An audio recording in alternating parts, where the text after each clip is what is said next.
입니다. 갔는데 같은가 이런 주제를 가지고 주의 말씀 듣겠습니다. 오늘이 1월 5일입니다. 동지가 지난 지가 보름이 좀 안 됐죠. 그럼에도 불구하고 해가 좀 길어졌다 하는 그런 느낌이 듭니다. 시간이 지나면서 세월이 흐르면서 해가 뜨는 시간, 해가 지는 시간이 달라집니다. 시간이 지나가면 변화가 나타나지요. 어린아이들도 역시 그러합니다. 얼마 전에 우리 임명숙 권사님하고 이야기하는데 우리 임명숙 권사님의 아들이 이제 둘째를 보았습니다. 태어난 지 얼마 안 됐는데 어느 순간부터 자꾸 뒤집으려고 그런다는 겁니다. 뒤집지 못했는데 막 뒤집으려고 그러는데요. 그랬더니 그 얘기를 듣던 분이 이야기합니다. 곧 기겠네요. 그럽니다. 그렇죠. 사람은 시간이 지나면 달라집니다. 갓난아이가 뒤집지 못했다가 뒤집기도 하고 또 기기도 하고 걷기도 하고 뛰기도 합니다. 시간이 가면 다 달라지고 변화가 나타납니다. 시간만 가서 변화가 나타나는 것은 아니죠. 우리가 어딘가 공간적으로 다른 곳에 갔을 때에 또 누군가를 만났을 때도 달라지죠. 자녀들이 어렸을 때에 어린이집이나 유치원에 보내면 갔다 와서 하지 않던 일을 합니다. 막 노래를 부르기도 하고 인사를 잘하기도 하고 또 배우지 않았던 집에서 배우지 않았던 그런 것들 유치원에 배워 영어도 막 하기도 합니다. 그때 부모 마음이 기쁘죠. 얘가 하지 못했던 거 하네. 그러면서 이런 마음이 듭니다. 보내길 잘했다. 보냈더니 안 하던 것 하네. 그런 마음이 들지요. 유치원에 가면 똑같지가 않아요. 달라져요. 또 자녀가 크면 부모들이 자녀들을 학원에 보냅니다. 학원에 보내는 이유는 학원에 가면 성적이 좀 오를 거라고 하는 그런 기대가 있어요. 학원에 보냈는데 성적이 예전 같지 않고 올라가면 기분이 좋아요. 돈이 나가도 수입이 일정하지만 돈이 더 많이 나가는 학원에 보내는 기분이 좋아요. 똑같지 않기 때문이죠. 근데 만약에 학원에 갔는데 자녀의 성적이 똑같다면 어떤 마음이 들까요? 이거 보내야 돼 말아야 돼 끊을까 말까 괜히 보냈네 이런 마음이 들죠. 그래요. 사람은 어딘가 갈 때에는 무언가 변화를 기대합니다. 여러분 혹시 몸이 아파서 병원에 가보신 적 있습니까? 병원에 가서 의사를 만나고 처방을 받아왔는데 자신의 몸이 좋아지는 분도 있고 또 때로는 좋아지지 않고 그대로인 분도 있을 겁니다. 의사에게 갔다가 왔는데 몸이 좋아지면 그 병원을 신뢰하죠. 병원에 가길 잘했다 그럽니다. 근데 병원에 갔다 왔는데 처방도 받았는데 예전과 똑같다면 어떤 마음이 들까요? 이 병원 이거 잘못된 병원 아니야. 의사가 조금 좀 실력 부족한 것 아니야? 그러면서 우리는 그 병원에 가기를 주저합니다. 그렇습니다. 사람은 어딘가 갈 때에는 무언가 변화를 기대하고 갑니다. 변화가 나타나지 않으면 이곳에 왜 갔나 하는 그런 마음이 들어서 가기를 주저하고 말지요. 그렇다면 우리는 한 가지 꼭 물어야 될 것이 있습니다. 우리는 교회에 왔습니다. 우리가 하나님 앞에 왔습니다. 자신의 입장에서 보면 내가 교회에 갔습니다. 내가 하나님 앞에 갔습니다. 그런데 똑같습니까? 아니면 무언가 달라지는 변화가 나타났습니까? 하나님 앞에 갔는데 교회에 갔는데 내 삶이 교회에 가기 전과 전혀 달라지지 않고 똑같다면 우리는 언젠가는 교회 가는 것 하나님 앞에 가는 것에 대하여서 꼭 갈 필요가 있을까 하는 마음이 자연스럽게 들 겁니다. 그리고 그것이 반복이 되면 교회 오는 것도 싫어지고 하나님 앞에 오는 것도 자연스럽게 멀리 할 수밖에 없습니다. 무언가 새로운 것을 하러 갈 때에 변화는 반드시 나타납니다. 물론 변화의 속도가 빠를 수도 있고 또 일반적일 수 있고 무척이나 더딜 수도 있겠죠. 그러나 변화는 나타납니다. 물론 변화가 덜이 나타날 때에 사람들은 잘 견디지 못합니다. 한 번 무언가 할 때마다 변화가 나타나면 그 일에 대하여 자부심도 느끼고 보람도 느끼지만 변화가 거의 나타나지 않고 더디게 나타나면 사람들은 조급해서 그를 해야 될지 말아야 될지 스스로 여러 가지 질문을 던질 수밖에 없습니다. 그런데 여러분, 변화가 덜이 나타날 때에는 원래 변화가 덜이 나타나는 부분도 있어요. 예를 들면 일이 큰 것은 아닌데 그것을 하기까지 과정이 많을 때가 있습니다. 여러분에게 한 사방으로 1m 되는 그곳을 닦으라 그러면 얼마 만에 닦을 수가 있겠어요? 불 청소하는데 불과 2, 3분이면 충분히 하지요. 그러나 똑같이 1m, 1m인데 장롱 밑이라면 어떻게 될까요? 손이 들어가지 않기 때문에 거기를 닦으려면 장롱을 치워야 됩니다. 닦는 시간은 얼마 걸리지 않는데 치우는 시간, 준비하는 시간이 오래 걸려서 변하기까지 많은 시간이 필요한 것도 있습니다. 근데 때로는 사람들이 변하는 것에 대하여 주저하고 귀찮아하여서 마음이 없고 관심이 없어서 여러 번 가지만 변화가 거의 나타나지 아니할 때도 있지요. 우리가 신앙생활하면서는 역시 그렇습니다. 내가 하나님 앞에 왔을 때에 하나님이 내 삶 가운데 변화를 주시는데 때로는 내 삶 가운데 정리할 부분이 많아서 변하기까지 시간이 오래 걸릴 수 있습니다.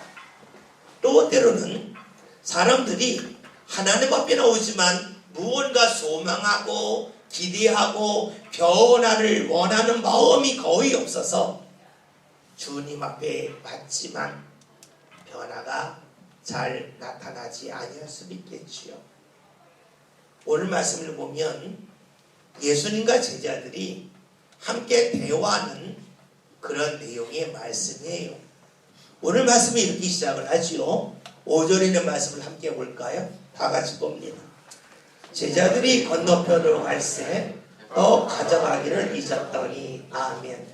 지금 상황을 말씀해 주고 있습니다. 제자들이 배를 타고 건너편으로 갔는데 떡 가져가는 것을 잊었다는 겁니다.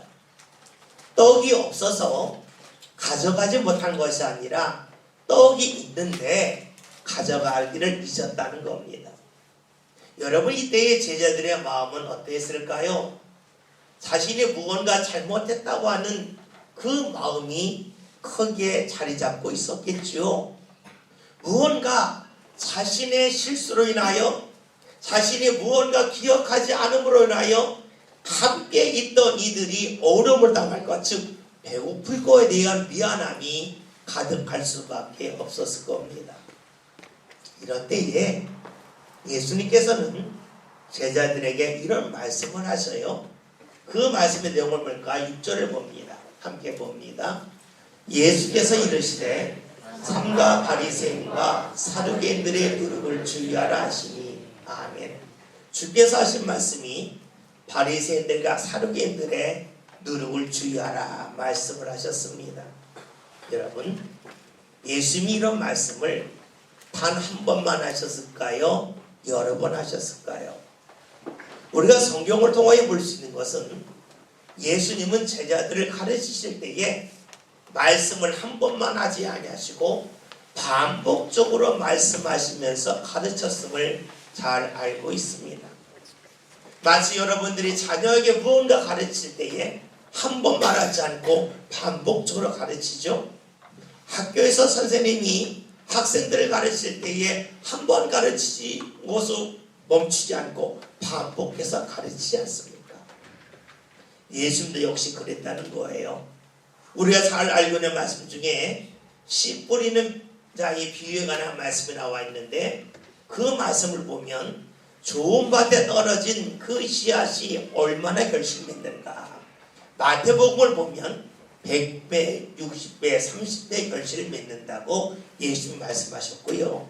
마가복음을 보면 예수님이 30배, 60배, 100배 결실을 맺는다 말씀하셨어요. 똑같은 말씀이지만 예수님은 상황에 따라서는 100배, 60배, 30배, 때로는 30배, 60배, 100배 조금 변화를 주셨지만 말씀의 내용은 같았어요. 즉 예수님은 어떤 말씀을 전하실 때에 한 번만 전하는 것이 아니라 반복적으로 계속해서 말씀을 전하셨습니다. 그러니까 예수님이 제자들에게 바리새인들과 그리고 사두개인들의 누룩을 주의하라 말씀하신 것은 이번이 처음은 아닐 것입니다. 여러 번 반복해서 말씀하셨겠죠. 왜냐하면 예수님이 3년 동안 제자들과 함께 하셨는데 지금은 3년째 되던 해에 이 말씀을 하신 것이기 때문에 그렇습니다. 그러면 이 말씀을 들은 제자들은 어떻게 반응했을까요? 말씀을 볼까요? 7절을 봅니다. 같이 봅니다. 제자들이 서로 논의하여 이르되 우리가 떡을 가져오지 아니하였도다. 아멘. 예수님은 지금 바리새인의 누룩에 관하여 말씀하셨는데 제자들은 떡, 즉 빵에 관하여 말하고 있습니다. 제자들은 예수님의 말씀을 듣고 나서 그 중에서 누룩 하나를 기억하면서 자신들의 빵과 연관시키고 있습니다. 왜 그랬을까요? 아마 제자들은 자신들이 떡, 즉 빵을 가져오지 않았기 때문에 거기에 생각이 사로잡혔을 거예요. 그러나 봤더니 누룩, 즉 빵을 만드는데 필요한 누룩에 관한 말씀을 듣자마자 우리가 빵 안 가져왔는데 라고 반응하고 있습니다. 제가 6절에는 말씀 3가 바리새인들과 서기관들의 누룩을 주의하라는 그 말씀을 원어 성경을 봤어요. 그런데 단어가 10단어예요. 관사가 있어 단어가 10단어예요. 10단어인데 이 10단어 중에서 누룩이라는 단어는 딱 한 단어예요. 그러니까 10단어 중에서 지금 제자들은 딱 한 단어 누룩에 꽂힌 거예요. 10마리 말 중에 한 마리 말만 딱 듣고 있는 거예요. 왜 그럴까요? 이들은 도둑이 제발 저리는 심정으로 지금 주의 말씀을 듣고 있어요. 또 다른 말로 볼까요? 자신의 상황이 중심이 됐어요. 우리가 떡, 빵 안 가져왔는데 여기에 사로잡혀 있어요. 자신의 상황이 중심이 됐어요. 그러니까 주의 말씀이 10단어로 이어져 있는데 그 중에 단 한 단어, 즉 누룩에만 그들의 관심이 모아지고 있습니다. 제자들은 자신의 상황을 중심으로 주의 말씀을 듣습니다. 주님의 말씀이 앞서는 것이 아니라 자신의 상황이 앞서고 있어요. 그러니까 10단어 중에서 9단어는 다 잊어버리고 오직 한 단어 누룩이라고 하는 그 단어에만 관심을 갖고 있습니다. 주의 말씀을 듣는데 말씀이 앞서지 않아요. 자신의 상황이 앞서요. 자신이 중심이 돼요. 여러분, 말씀을 들을 때 자신이 중심이 되면 어떻게 될까요? 이 말씀은 내가 듣기 좋은 말씀, 이 말씀은 내가 듣고 싶지 않은 말씀 나누겠지요. 자신이 중심이 되면 자신이 원하는 말씀에만 귀가 옮겨지겠죠. 귀가 가겠죠. 즉 말씀에 편식을 할 수밖에 없습니다.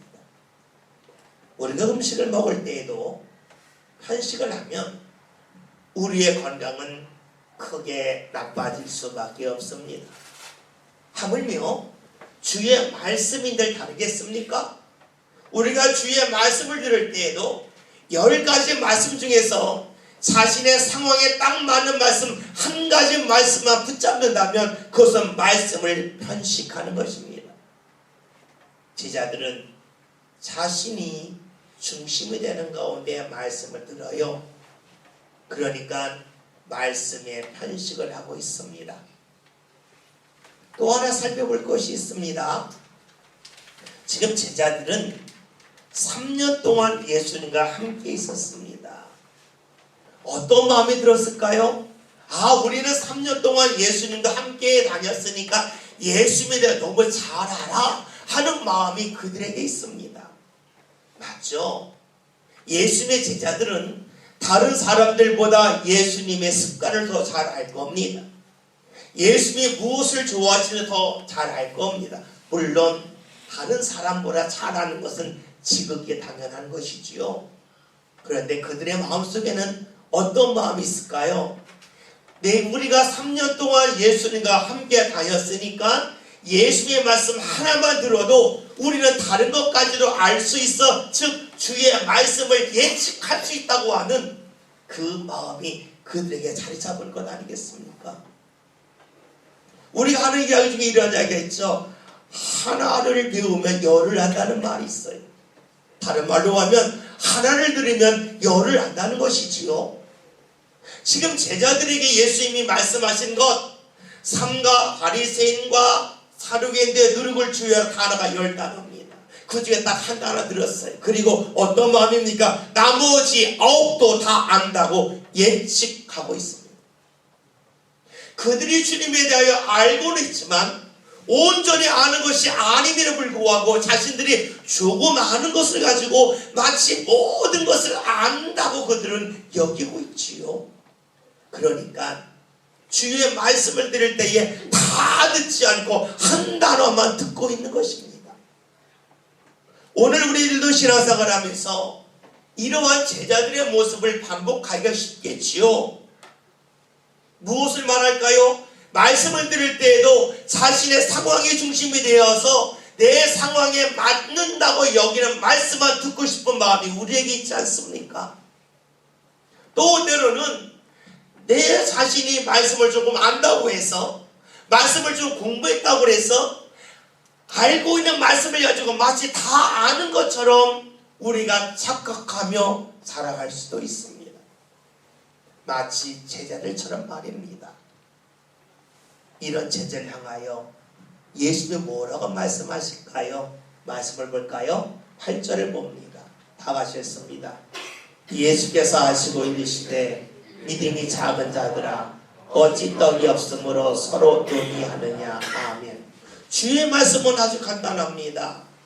믿음이 작다는 겁니다. 왜 믿음이 작다고 말씀하셨을까요? 예수님이 제자들에게 믿음이 작다고 한 이유는 말씀을 들을 때에 말씀이 앞서지 않고 자신의 상황이 앞서서 주의 말씀 중에 이것은 들을 말씀, 이것은 듣지 않아도 될 말씀 스스로 나오는 게 있었기 때문에 주님은 말씀하시는 겁니다. 믿음이 작다는 것이지요. 또 왜 믿음이 작다고 말씀하셨을까요? 주의 말씀을 들으면서 스스로 예측하는 겁니다.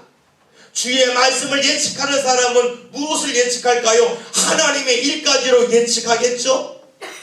여러분, 우리가 하나님을 믿으면서 하나님을 다 예측할 수 있다면 하나님을 왜 믿습니까?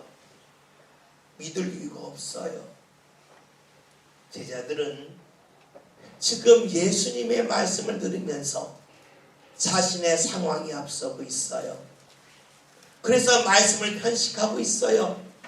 그뿐만이 아니에요. 주의 말씀을 스스로 안다고 여기며 예측하죠. 주님이 뭐라 말씀하십니까? 그런 너희들이 바로 믿음이 작은 자들이라 라고 말씀하시는 겁니다. 그렇다면 우리는 여기서 누가 믿음이 큰 사람인지를 알 수가 있겠죠. 나 자신의 상황이 말씀보다 앞서지 않는 사람입니다. 주의 말씀을 듣고 내 삶을 맞춰가는 사람이 믿음이 큰 사람이라는 것이지요. 주의 말씀을 들을 때에 주의 말씀이 이런 뜻일 것이다 스스로 예측하지 않고 주의 말씀을 끝까지 듣는 사람이야말로 믿음이 큰 사람이라는 것입니다. 예수님은 지금 제자들이 믿음이 작다고 말씀하십니다. 3년 동안 함께했지만 말씀이 아닌 상황이 앞서는 제자들, 그리고 주의 말씀을 함부로 예측하는 제자를 향하여 믿음이 작은 자들을 말씀하시면서 예수님이 과거에 행하셨던 일에 관하여 제자들에게 말씀을 해주시죠. 말씀을 볼까요? 9절 10절을 함께 보겠습니다. 다 같이 봅니다. 너희가 아직도 깨닫지 못하느냐? 떡 5개로 5,000명을 먹이고 죽은 것이 몇 바구니며 떡 7개로 4,000명을 먹이고 죽은 것이 몇 방줄이었는지를 너 기억하지 못하느냐? 아멘. 지금 예수님이 5병이어와 7병이어 관한 말씀을 하십니다. 결과를 다 아는 것을 뒤로 하고 다시 그 상황 속으로 가봅시다. 많은 사람들이 모였습니다. 그리고 그곳은 광야입니다. 돈도 없습니다. 여러분, 그 자리에서 예수님이 너희가 먹을 걸 주라 라고 제자들에게 말씀하셨을 때에 제자들은 어떠한 마음이었겠습니까? 여기 광야인데요, 돈이 없는데요, 이들을 먹이려면 200데나리 필요한데요, 상황을 말했겠지요. 그리고 예수님께서 오병이 역사 일으켰을 때에 제자를 깨달은 것이 있었습니다. 주님이 하시는 일은 우리의 예측과 다르다는 것이에요. 그러니까 주님이 지금 말씀하신 것은 주의 능력을 자랑하고 앞세우기 위함이 아니에요. 주님과 함께할 때 일어난 일이 무엇인가? 그것은 상황을 뛰어넘었다는 것이고 제자들의 예측을 뛰어넘는 일이 주를 통하여 일어나지 않았냐 하는 것입니다. 제자들은 지금 상황을 앞세우고 있고 무언가 예측하고 있는데 주께서 주시는 말씀은 과거를 돌아봐라. 너희가 나와 함께하면서 상황 때문에 주의 일이 막힌 적 있느냐? 주님이 말씀하신 거죠.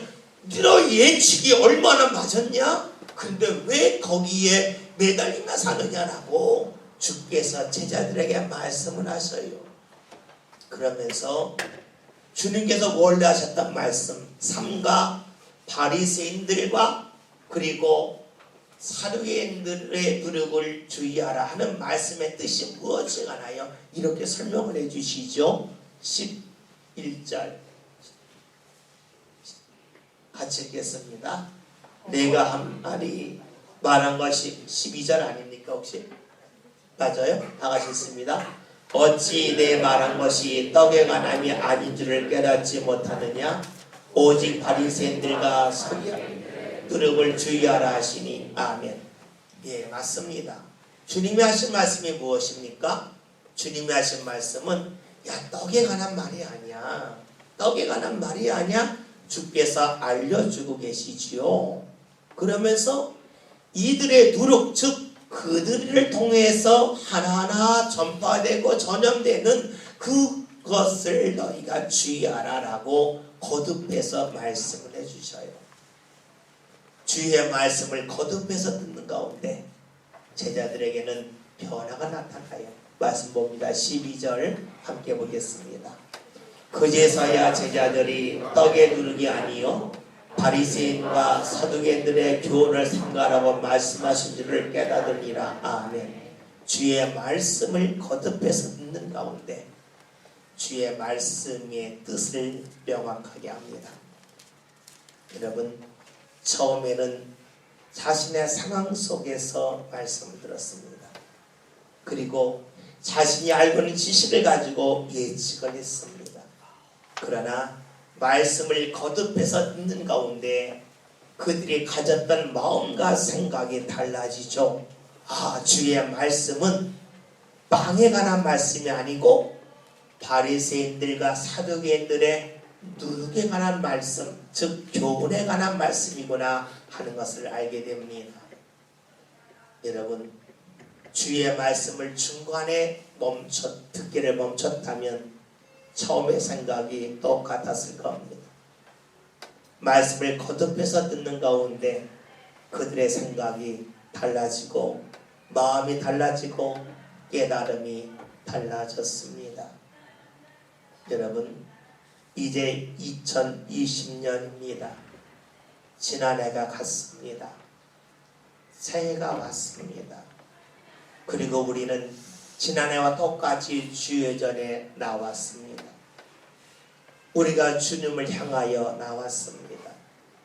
여러분, 새해가 왔습니다. 지난해가 갔습니다. 그런데 우리가 주님 앞에 지난해와 똑같다면 우리는 물어낼 겁니다. 이게 똑같을까? 혹여나 제자들처럼 주님 앞에 나오지만 내 상황을 앞세우는 것은 아닐까 질문해 볼 필요가 있을 것입니다. 또 하나 질문할 겁니다. 신앙생활 하면서 예측을 하느라고 주의 말씀 10가지 중에 한 단어만 들었던 제자들처럼 혹여나 우리가 주의 말씀을 흘려 듣는 것은 아닐까, 그래서 예측하는 것은 아닐까 하는 질문을 해볼 필요가 있을 것입니다. 여러분, 같다면 뭔가 변화를 기대합니다. 우리의 몸이 병원에 가면 몸의 변화를 기대합니다. 떡깎기를 기대하지 않습니다. 자녀가 유치원에 가고 자녀가 학원에 가면 실력의 변화를 기대합니다. 똑같은 실력을 기대하는 이는 하나도 없습니다. 올해 우리가 주님 앞에 나왔다면 우리에게도 무언가 변화가 있기를 기대하고 소망해야 되지 않겠습니까?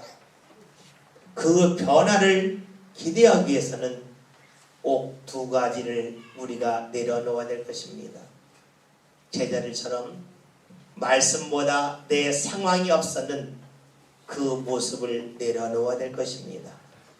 또 하나는 내가 주의 말씀을 끝까지 듣지 않고 함부로 예측하는 그런 모습을 내려놓아야 될 것입니다.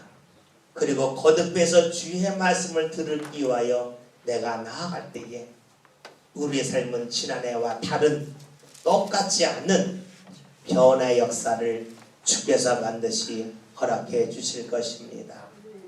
한 해가 갔는데, 새해를 맞았는데 우리의 모습이 주님 앞에서 똑같지 않았으면 좋겠습니다. 오늘 말씀 제목이 갔는데 같은가입니다. 한 해가 지나갔는데 주님 앞에서 우리의 신앙이 성장 없이 똑같은가 하는 마음을 가지고 말씀 제목을 잡았습니다. 한 해가 갔습니다. 주님 앞에 우리의 신앙이 지난해와 똑같지 않고 한 걸음 주님 앞에 나아가서 신앙의 변화 역사가 저와 여러분들 삶 가운데로 나타날 수 있기를 주의 이름으로 기원드립니다. 기도합니다. 하나님, 한 해가 지나갔습니다. 우리의 모습이 주님 앞에서 지난해와 똑같지 않기를 원합니다. 상황을 앞세우는 그런 모습이 있어서 함부로 예측하여서 주님 앞에서 똑같은 모습 간직하지 않게 하시고 올해에는 주의 말씀이 앞서게 하시며 주의 말씀을 끝까지 잘 듣는 성도를 되게 하여 주시어 신앙의 변화가 나타나는 하나님 앞에 더욱더 가까이 다가서는 모든 성도들의 삶이 되게 하여 주옵소서. 예수님의 이름으로 기도하였습니다. 아멘.